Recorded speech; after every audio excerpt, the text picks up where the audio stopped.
everyone. Thank you so much for joining us on your lunch hour to listen to some really great founder pitches from all over Wisconsin. My name is Adira Sunkura. I work with WiSys and specifically WiSys VentureHome, which is a statewide program that WiSys has set up to support entrepreneurship in Wisconsin. So I'll tell you a little bit more about our program. Next slide, please. The mission of the WiSys VentureHome program is to facilitate scalable startups like the 4 that you'll listen to today by providing them local access to a statewide network of resources. And ultimately, what we want to do is by connecting all of the resources that we have and all of the supporting organizations and all of the mentors that we have in our wonderful state, is to provide everything that a startup would need under one roof. Not to say that we're providing all the services, but that we are hopefully connecting people to the right places and right people. Next, please. So here's our WiSys VentureHome network, and it's constantly growing. We started our first VentureHome in Eau Claire, like 2 weeks before the pandemic hit. So it was an interesting time to start a in-person program, which, as you can imagine, no longer is in person. It is a hybrid program that we run. But one of the things that you'll see from this map is, we have Eau Claire, we have Platteville, Oshkosh, Green Bay, Superior. And like I said, it's a growing network. And the point is to connect startups, to connect mentors, to connect resources by really creating this network. Next, please. So as I mentioned, each VentureHome in itself is a collaboration at a local scale. So we have the University of Wisconsin campus, WiSys, and a local community partner coming together to say what our community needs is a startup hub, a VentureHome.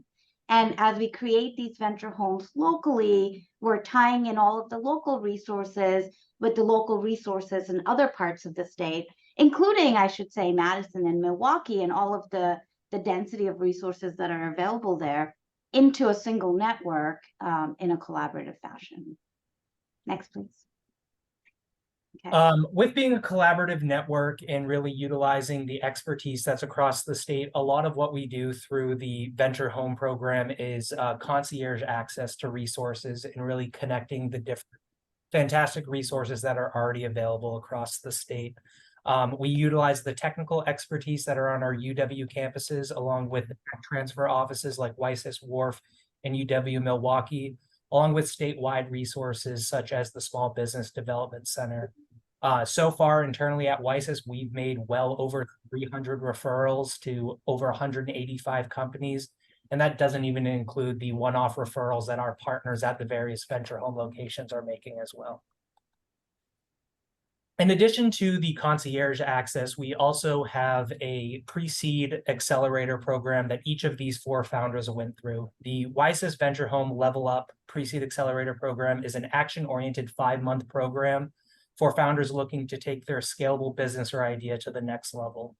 It's a combination of educational events, personalized goal setting, and accomplishing tangible milestones on each topic with the help of the VentureHome partners and network. The program focuses on developing an entrepreneurial mindset in the cohorts, founders, and also a community of entrepreneurs within the individual cohort, the community that the VentureHome serves, and the larger Wisconsin ecosystem. Throughout the 5 months, they get programs and workshops on the fundamentals that they need to succeed as a startup, in addition to fostering the art of communication that ends in a pitch day, which will be demonstrated today with the 4 fantastic pitches you'll hear. Through the VentureHome program, we foster a sense of community so the founders don't feel like they're on this journey alone, while empowering the next generation of serial entrepreneurs in Wisconsin, in addition to supporting them long after the Level Up program. This is some great founder feedback that we've got that I think really demonstrate those values that we try to instill in the program. And then we also have some great highlights. Since we launched this in 2020, we've expanded to 5 locations across the state. And as I mentioned, made well over 30 referrals. We've also graduated 42 startups from the Level Up program. And then just in the past 12 months, our Level Up companies have had a combined revenue of about $1.25 million, and 17 companies have received a total of $1.7 million in funding. But lastly, the stat that I'm most proud of is that 100% of them are still entrepreneurs since we've founded this in 2020. Our survival rate for Level Up companies that have gone through the program is about 89%, but every single participant in the program is continuing their entrepreneurial journey, whether it's through the same startup that they went through Level Up, a new venture, or an innovative side hustle. And all this success would not be possible without our fantastic partners that make this program possible, such as WARF, the Wisconsin Technology Council, the Institute for Business and Entrepreneurship, UWM Research Foundation, the WEDC, Starting Block, WinnowFund, the Lawn Entrepreneurship Clinic, and Forward Biolabs. And now the part you've been waiting for, and why I'm sure you're all here, we're going to be hearing from 4 founders presenting today that have graduated from the traction-focused 5-month Level Up Pre-Seed Accelerator program at one of the VentureHome locations across the state. These founders are now seeking their first round of funding, and you have early access opportunity to hear them pitch. But before we jump to that, I do have a few housekeeping items I want to address. First, we're going to ask that all of you keep your mics muted throughout the session. We'll give each of the founders about 6 minutes to provide their pitch and up to 5 minutes of Q&A, which Adira will moderate. If you have questions for the founders, we encourage you to put them in the chat, and then we will forward those to Adira, who will be able to ask them. And lastly, we really encourage you to reach out to these founders. They'll each be providing contact information in their pitch. But if you would like to get in contact with them as well, please feel free to reach out to myself or Adira, and we're happy to make a connection. Now I'd like to introduce our first founder, Doug Rhoten, who's the co-founder and head of product at Cereus and went through our fourth cohort at VentureHome Eau Claire. Stop sharing my screen and hand it over to Doug. Make sure my deck is coming through okay. All right, thanks for the thumbs up. All right, my name is Doug Rhoten, and with my co-founders, Ben Anderson and Phil Guman, we are Cereus. According to Gartner, 75% of the global population will be subject to privacy regulations by the end of this year. This means organizations with websites with international visitors must comply with the laws of their visitors' countries, not their own. For instance, Facebook Analytics, which is allowed in the United States, is prohibited in the European Union. Manually auditing a web page for a single jurisdiction takes about 5 minutes. One competitor's products can audit 1,000 pages in 1 or 2 days, but does not analyze network traffic.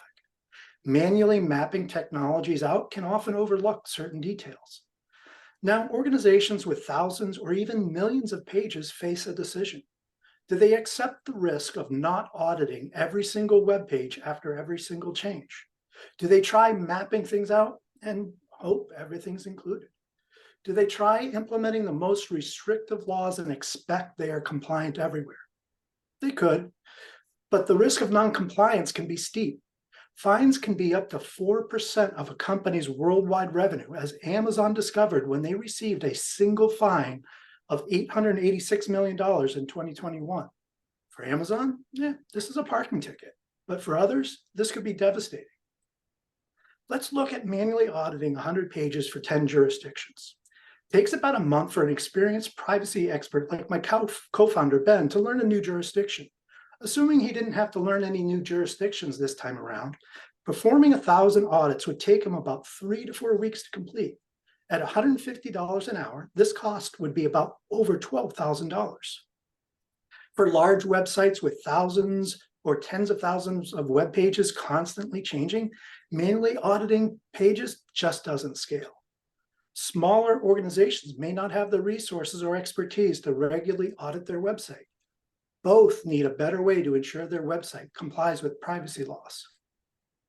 Cereus is a SaaS platform that helps organizations reduce the risk and provides evidence of compliance by auditing all website content and network traffic.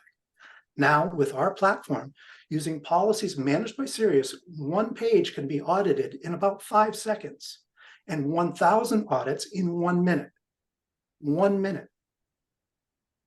With our platform's architecture, we have reduced our transactional costs of running 1 million audits to under $5.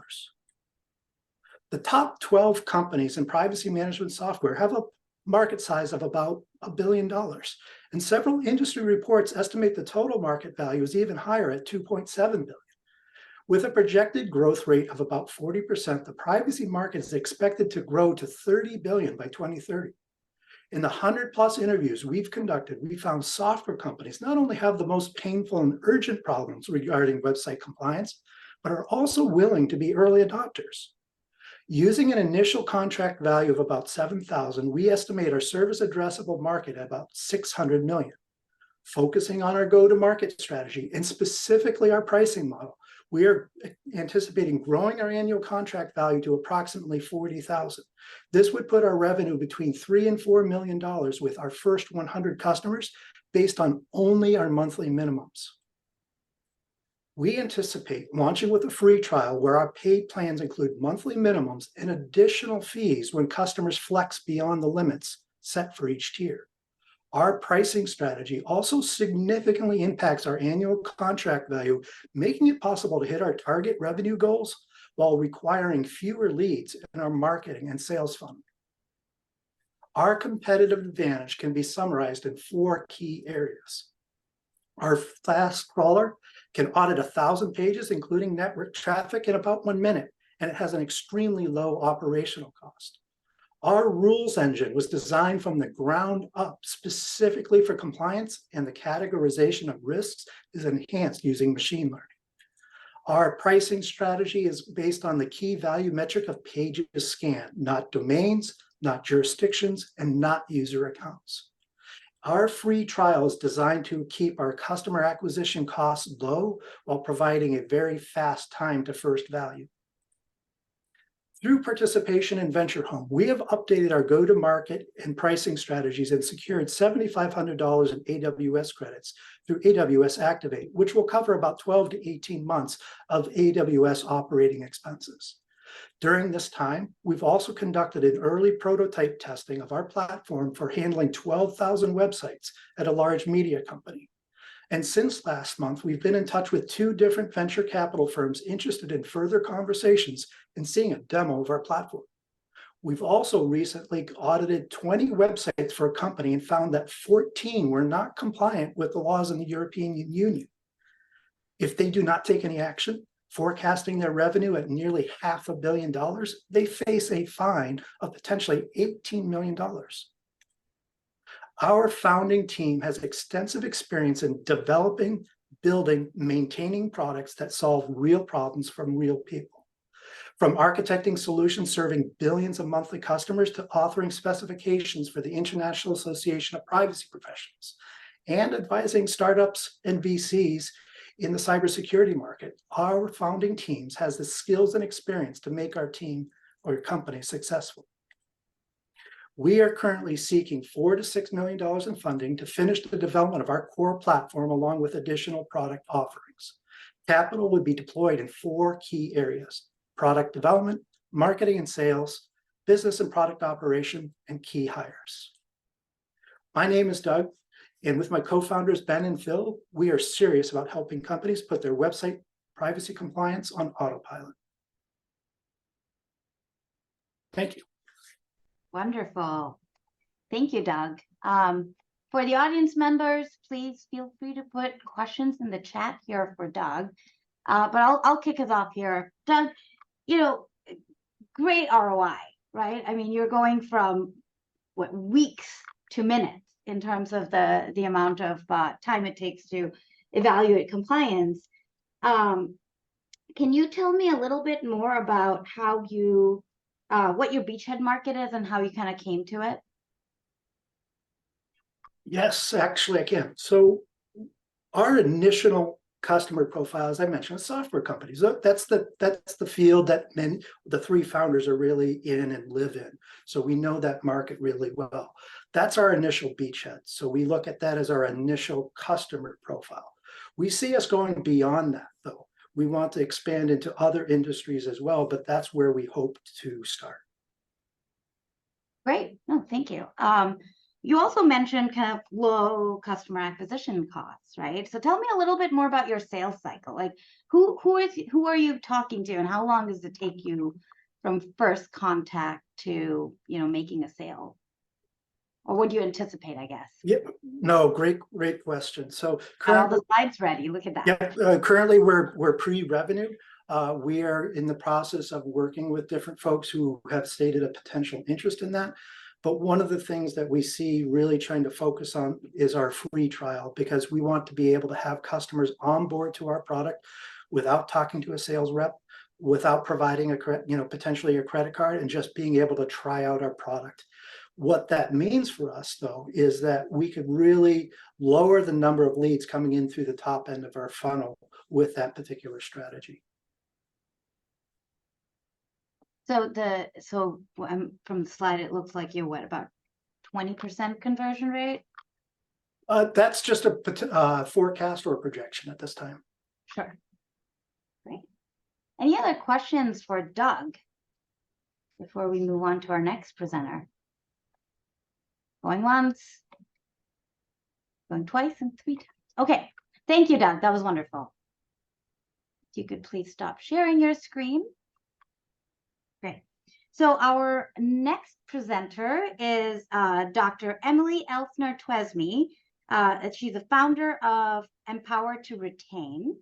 And Emily, I will let you take it off.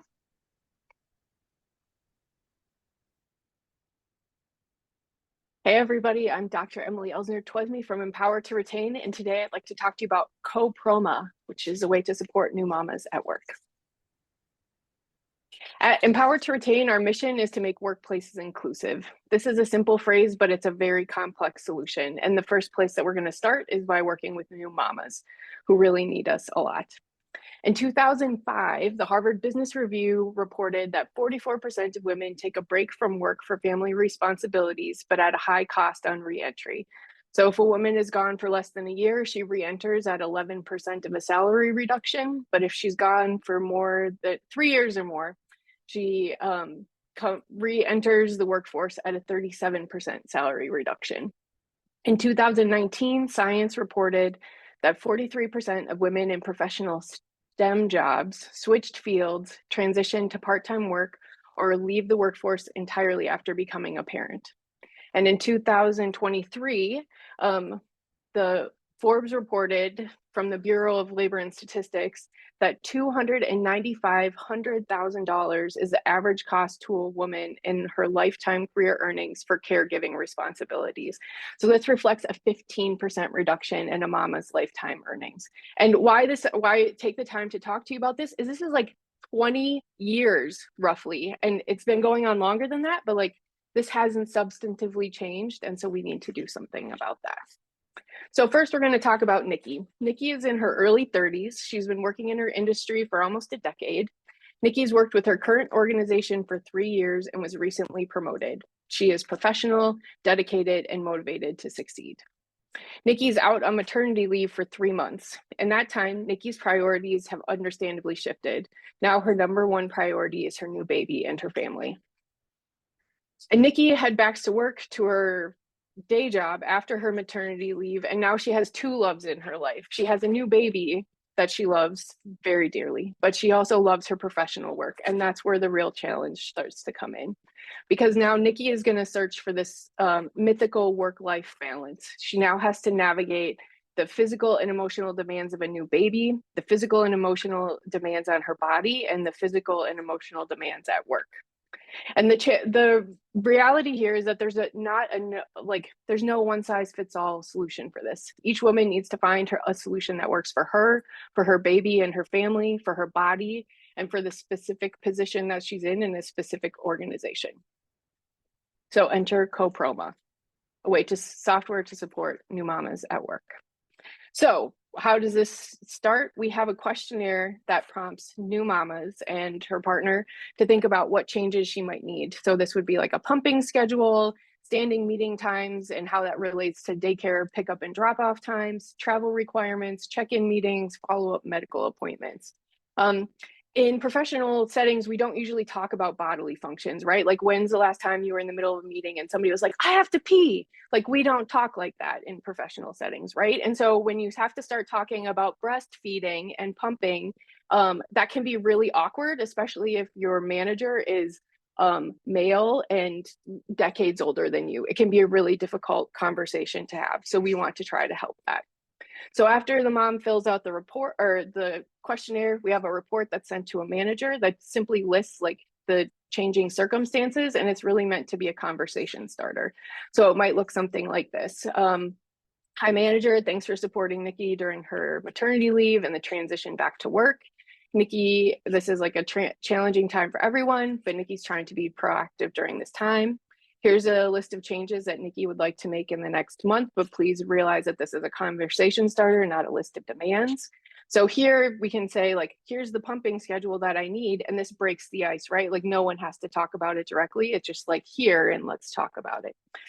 Nikki can also talk about like upcoming medical appointments, and she can add a note in here to say, I'll try my best to schedule these around our weekly afternoon huddles, but can we talk about a contingency plan if I can't do that? So this is, all of these things are going to happen regardless of whether or not this conversation happens now, right? So having the conversation now allows Nikki and her manager to be proactive in trying to find solutions before stuff happens rather than being reactive, which doesn't always go very well.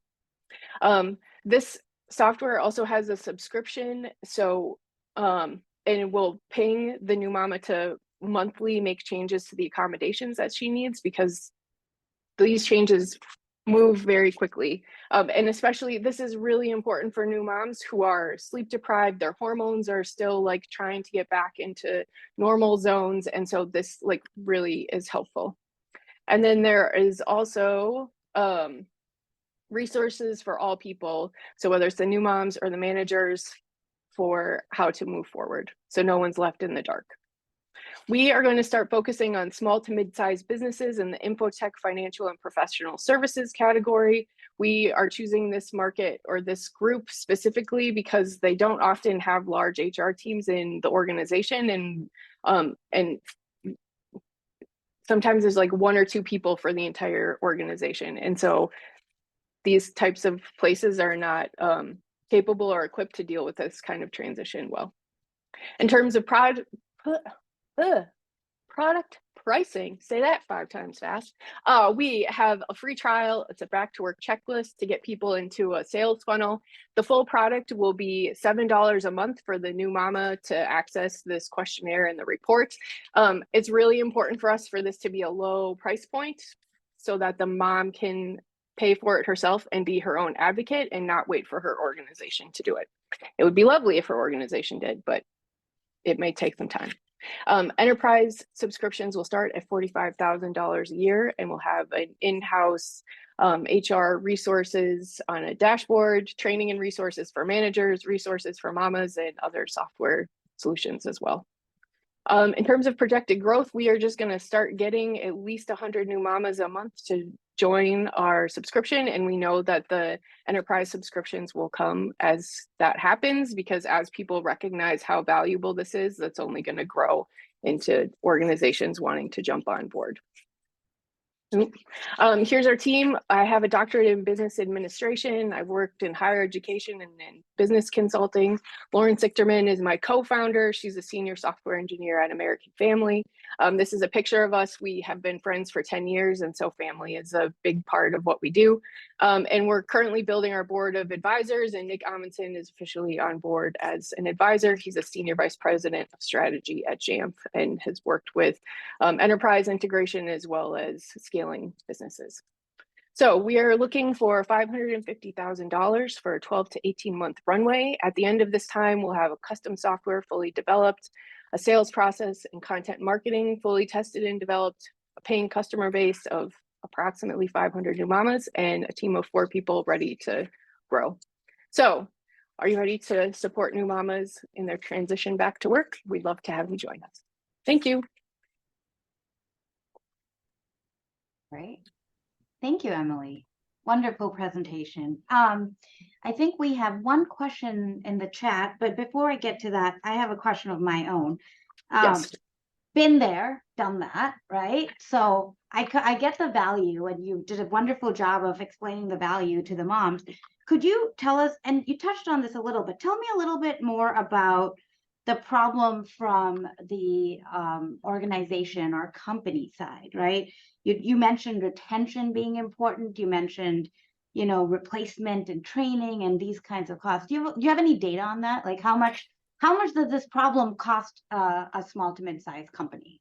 Yep. Okay. So organizations, the pre-COVID rule of thumb number was that rehiring and retraining an employee costs 6 to 9 months of their annual salary.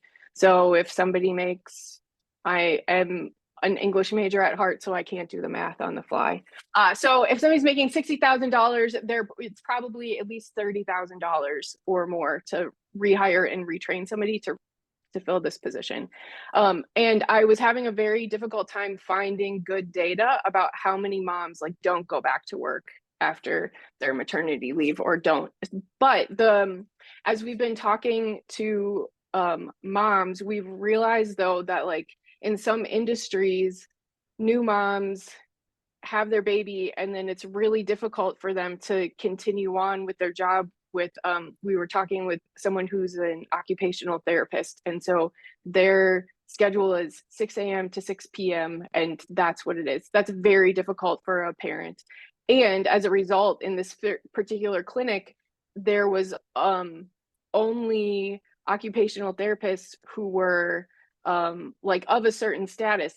People don't get to like a senior level status as an occupational therapist at that clinic because they can't, after they have their kids, they can't continue on with their career, even though they're great and they would love to, but that because the system is set up in that way, it doesn't help. So I guess circling back to your point though, rehiring and retraining people is really expensive, and you don't want somebody to leave just because they become a new parent. Like that's not helpful to anybody. Yeah. So, I mean, I guess based on the pricing model I saw, you know, if you have two women at a $60,000 salary leave, you're already getting an ROI of, I think, 55 or 40,000. Correct. There we go. Correct. I did a little bit of the math. Okay, great. We have a question from the chat. Says, I saw your fantastic presentation at the Governor's Business Plan competition, and you seem to have a broader target market at that point. What motivated your pivot to mothers? Oh, that's an excellent question. I think we realized as we've been working that trying to go really wide, lots of people need help with inclusive workplaces, but we have to start somewhere. And as we have like peeled onion layers back, we realized that like new moms is really like a great place to start because you check a box. You're either like pregnant as a woman or you're not pregnant. There's not a lot you can try to hide the fact that you're pregnant, but it doesn't last for very long. And so more so than like, we also kicked around the idea of perhaps working with adults with ADHD. That's also a really great place, and that's a population of people that really needs a lot of help, but that becomes a little bit more challenging to get people to like opt in to that. People may not, for a lot of reasons, want to talk about the fact they have ADHD at work, or may not even know they have ADHD at work. And so we're thinking that this is a great place for us to start because A, the challenges are so clear, and B, it's also clear that like nothing has changed. And the conversations that I'm hearing now are conversations that I could have had with my friends 12 years ago when I was going through this process as a new mom. And that is like, that is very, it's like, oh, I don't want my kids going through the same thing in another 10 or 15 or 20 years. So we have to do something about it now. Wonderful. Thank you, Emily. Yeah, thanks. If there are no other questions here, we'll move on to our next presenter. So next up, we have Houston Hoskins, who is the founder of POMster. Hi, everybody. let's see here. Can you guys see this? Can you all see my screen and hear me? Okay, perfect. Yes, but, oh, there we go. Now it's on full screen. You're good.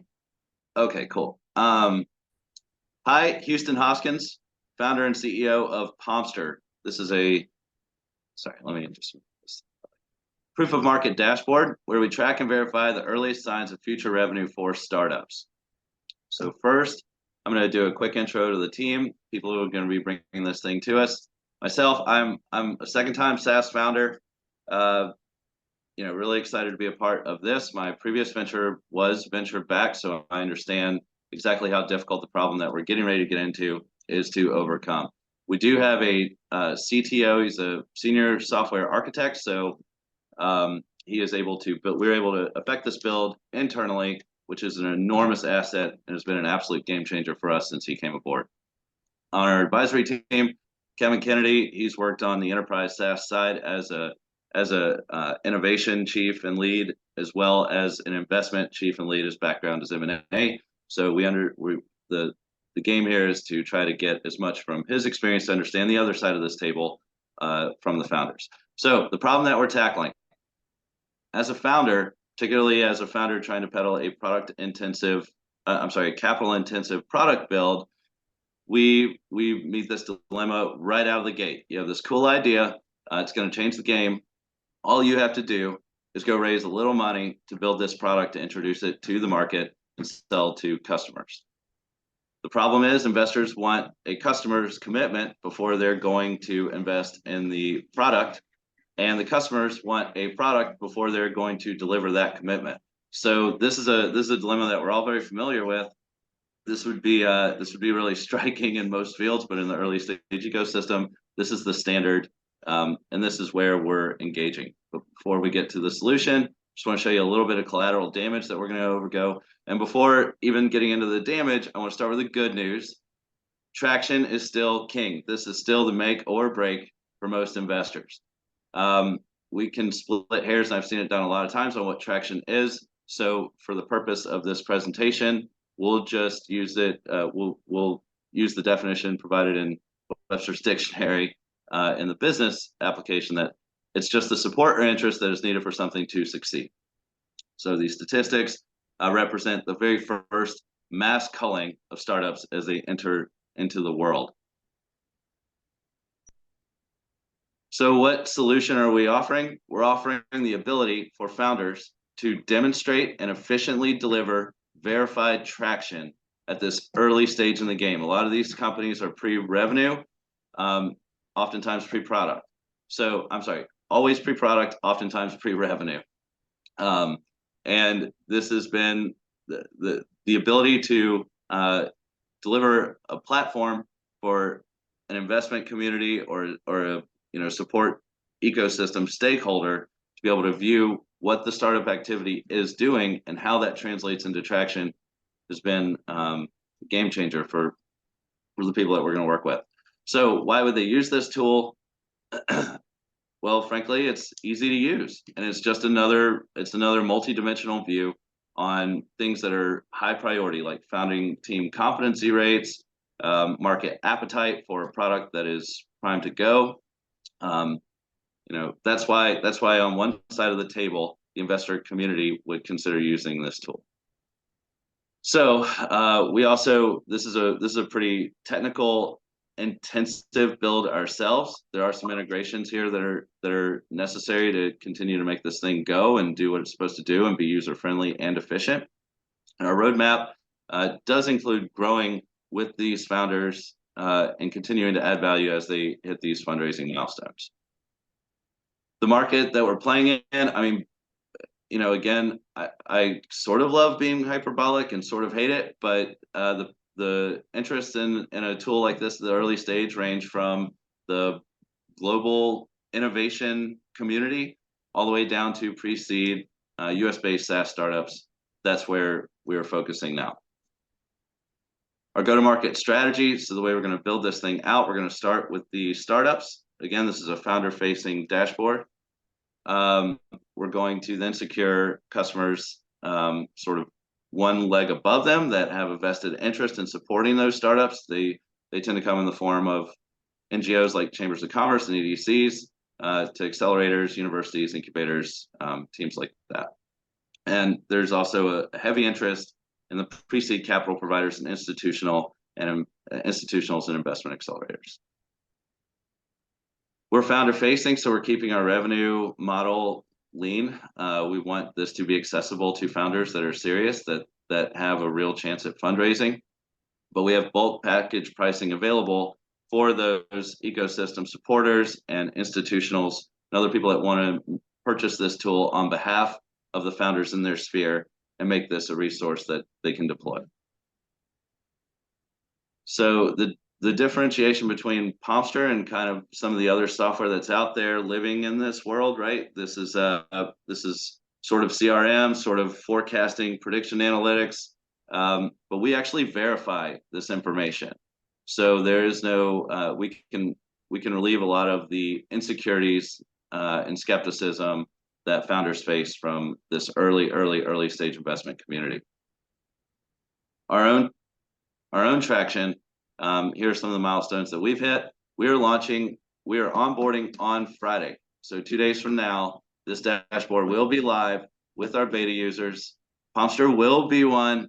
We're really excited about all of this, and we've come a long way on the back end development side of this. But some of the other things that we have in place, which I'm really excited about, is the pipeline. So the market response for POMster has been overwhelmingly promising, and we're really excited to begin engaging that extra step in that go-to-market beachhead.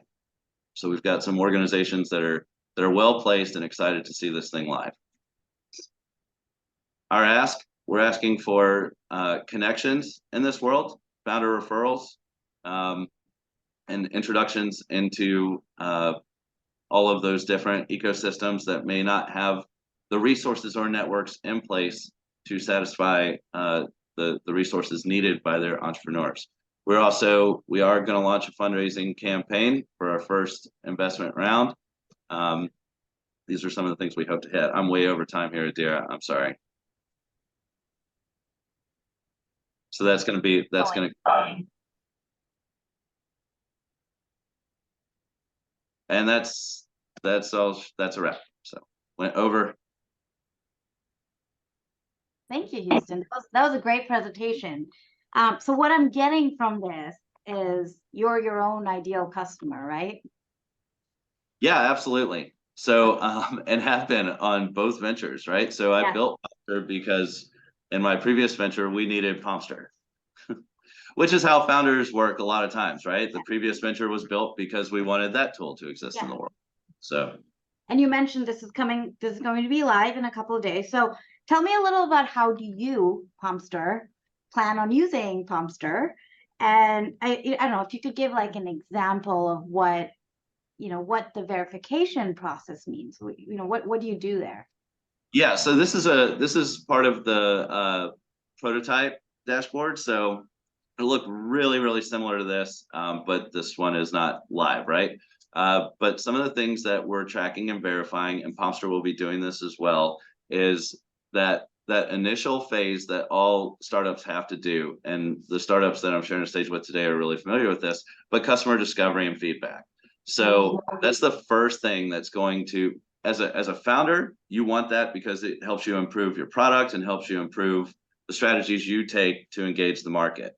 But when you show that to an investment community, what they're extracting from that is all sorts of things that they are much better at than anybody else on the planet. Frankly, they can extract value on founder competency teams.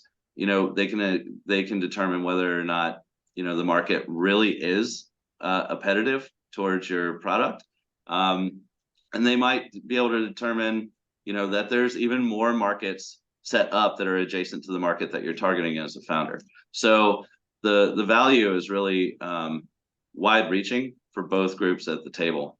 The other thing we're going to do, Adira, and this is the one I'm most excited about, because as a founder, this really frustrated me. When you're introducing a tool to the world and everybody goes, yeah, I love it, I want it.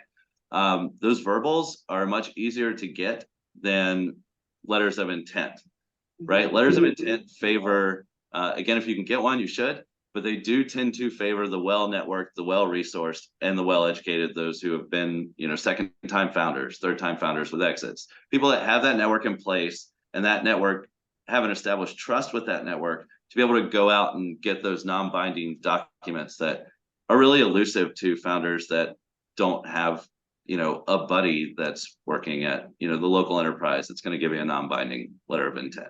But for an investor, that's valuable because that is an actual traceable, undeniable market interaction in a positive way.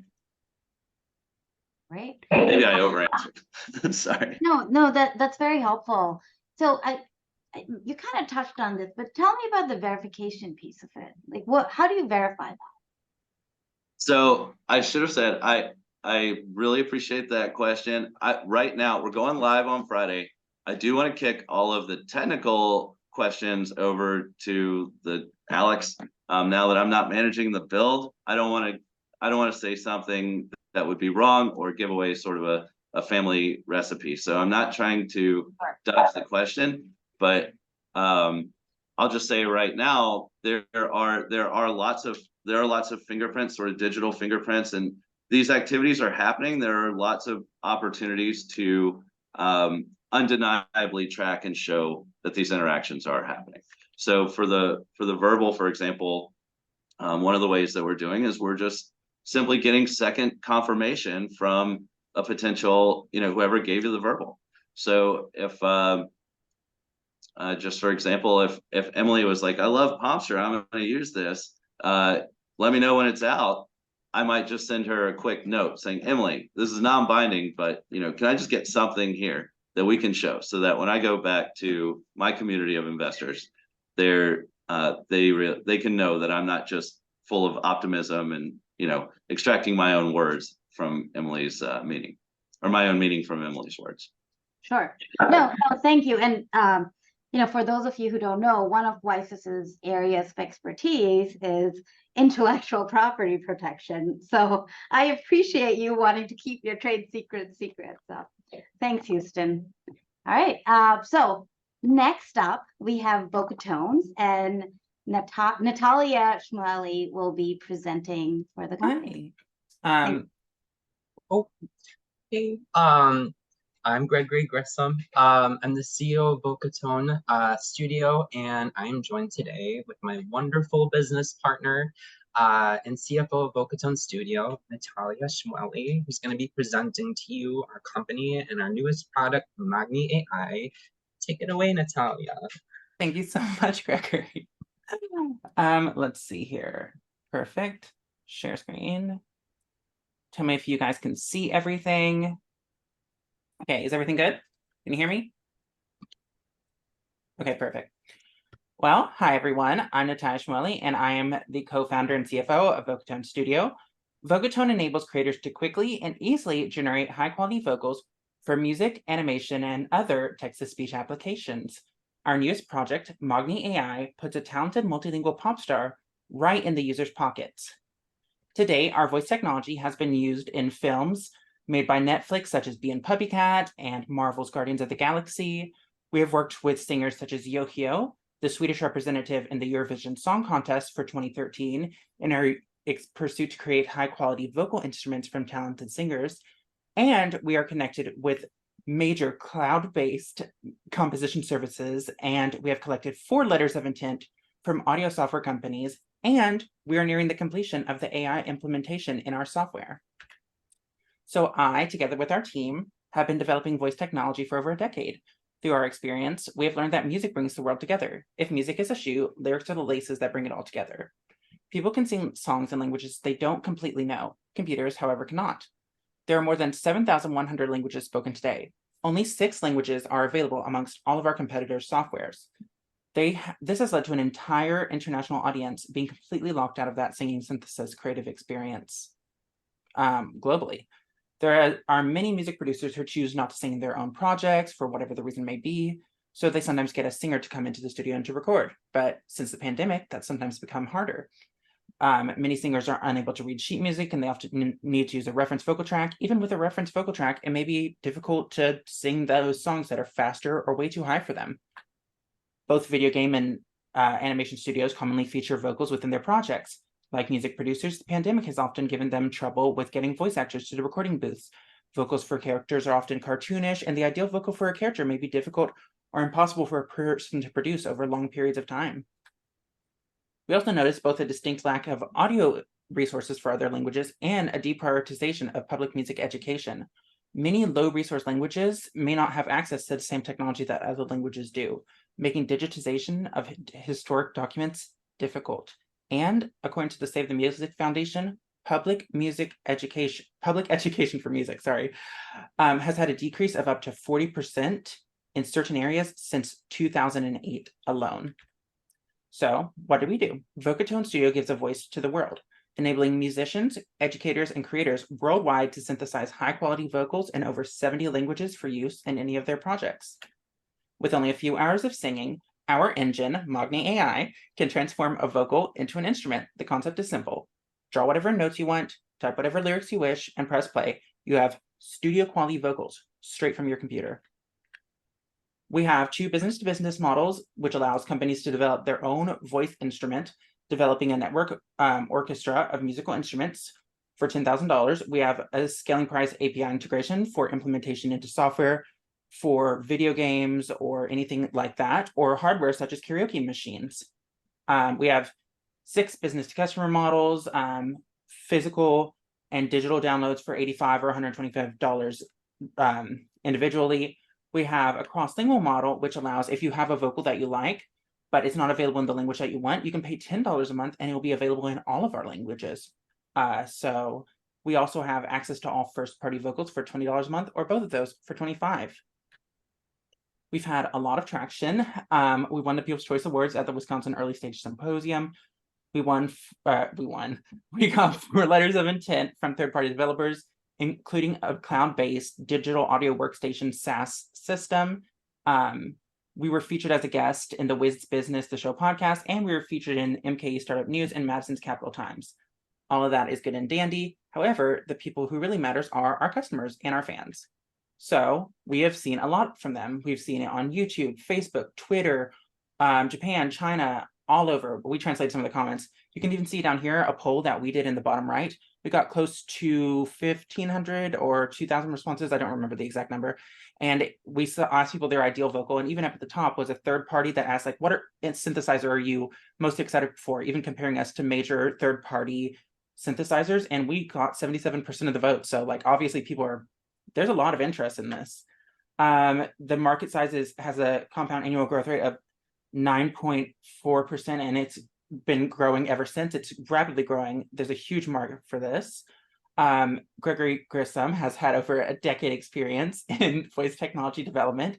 He was the developer of vocal aid products Oliver and Neil Heloid. Barham Karim has over half a decade experience in digital signal processing and audio software and research and development. And I myself, Natalia Shmueli, have over a decade experience in vocal synthesis, linguistic development, natural language processing, and other projects, including work with the Kabbalah Center and Vocal Aid Oliver. And we have known each other for well over a decade. We've known each other for forever.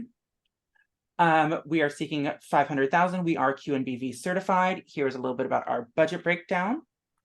There is a massive opportunity that we are bringing to the singing synthesis creative experience and to the rest of the world, and we are uniquely positioned to take advantage of that. Thank you so much for meeting with us, and we are looking forward to meeting with all of you again. Great, thank you, Natalia. Of course, As a reminder, please put any questions you have for VocaTone in the chat.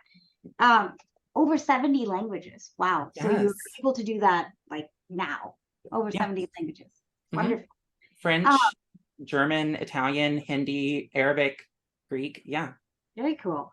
I don't know about others here, but I'm kind of curious to see if you have any examples. Like Sure. What does your work sound like? So Magni currently is training, but I can show you some of the work that we've done in the past, and especially the ones that we've shown before. I could show you. Oh, I could show you Bean Puppy Cat. I actually was showing my mom a little scene from like the show recently. Tell me if is the audio playing? Can you hear it?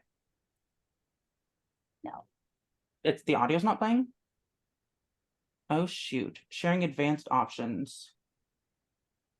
Yeah, I think you need to turn on voice. How Share do I, computer sound or something. how do I do that? You may have to reshare. Share sound. Does that work? Your volume on YouTube is also really low if you want to change the volume on the video there. Oh, that might help. What? Can you hear now? Yes. Okay. Hi, Wallace. This is from using our product. What's wrong? I miss my mama. She's been gone forever. Aww.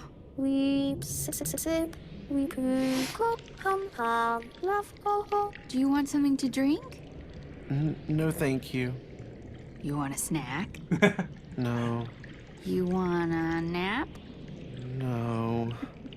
So it's been used in like large scale animations, 19 million views you can see over here.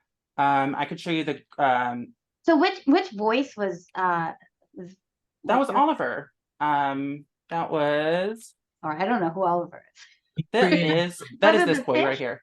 That was the one that was like wait. That was Oliver. The one that sounded kind of It was also in a Guardians of the Galaxy scene. This one, you can hear it in the background.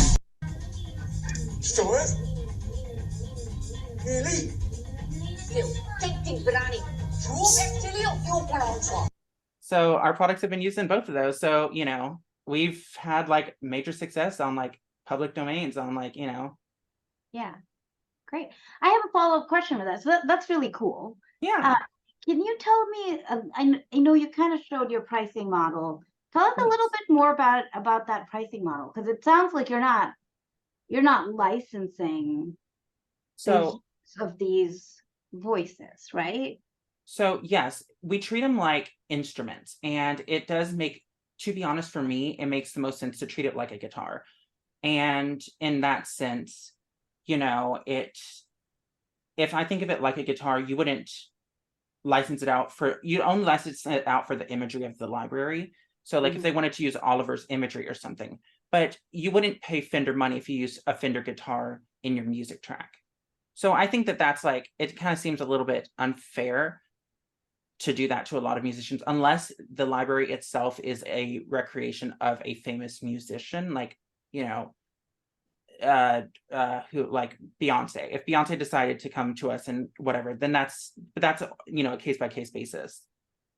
But like that being said, the usage in the Guardians of the Galaxy and in Bee and Puppycat has had a huge, major sale uptick for us. It's been like, I can't even say how large it's been for the sale uptick. People were like, oh, this was in Guardians of the Galaxy, this was in Bee and Puppycat. And because we were both publicly credited for those, it's done huge for us. It's affected us majorly, that our numbers have gone through the roof. So you're almost like an IP creation engine, right? Yeah, IP. And I mean, like, even then we can still do our business to business models, and people can create their own things as well. And then like, we also have our own libraries. And that's one of the biggest things is like, since we're moving over to our new engine, that was our old model. And honestly, I think our old model sounds good and whatnot, but I think our new model is going to really blow it out the water. That sounds good, but that was, us being treated as a third party, us being able to develop our own technology. That's where we're really going to be able to shine. Got it. Thank you. I have one other quick question, unless there's anybody else with questions here. Tell me about your competition. Sure. Okay, sure. So we do have 3 different competitors. So Invoice, Vocaloid Synthesizer V. So one of them, we have all of our technology is developed in-house. There's no like stripping from like GitHub or anything, which we can't say 100% about all of our competitors. We have over 17 years experience in voice technology, which is more than Invoice and Synthesizer V combined. I don't want to brag, but I also want to brag. We have 14 times, we have 14 times more languages than all of them combined. We have the digital audio workstation integration. So we allow it to plug in directly into any DAW. And we have both the cloud and standalone version. So you can use it directly on your computer, or you can use it directly in your internet browser. So with that, anyone can have any connection to it at all times. Most of these, you have to be like off, you have to only use it on your computer, and that's the only time you'll ever be able to use it. But with ours, you can put it on your laptop and you can move it here, you can move it there, and you can even have multiple people work on it at the same time, which is a major thing. Another thing that we have is, I need to add this to this. We are currently working with an AI ethics company called Lios, which we actually met through the accelerator. And actually, I should add that we have a 5th letter of intent that we're working on with them. So we have 5 letters of intent almost. So they are an AI ethics company because there's been a huge uptick in, AI being sourced unethically. So all of our AI is, open source and ethically sourced. We don't know where a lot of the competitors that have, if they do use AI, we don't know where they're sourcing it from. Are they just stealing it? We are making sure that all of our stuff is being done ethically. And we're making sure that all of our reviews within the public consensus is being done in a healthy way. That's another major thing, is that we want to make sure that everything we're doing is clean.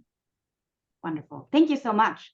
And yeah, it's good to hear that you connected with another level up company to collaborate on. That's wonderful. Yes, they're amazing. Cool. So thank you for that. Yeah, no, thanks, Natalia. Okay, well, unless anybody has last minute questions, that's a wrap for our showcase today. Wilson's going to Emily, sorry, not Emily, Natalia, would you mind unsharing your screen? Oh shoot, sorry. Okay, there you go. Wilson's gonna put up our contact information. And if you have any follow-up questions for our founders, feel free to reach out to them directly. Their information was in the email invite we sent, or alternatively, you can just reach out to me or Wilson and let us know who you want to get in touch with. But wonderful job, everyone. And thank you all for spending your lunch hour today. And finally, a big thank you to Forward Fest for putting together the platform and giving us an opportunity to showcase some of these great founders. Thank you. Thank you, everyone.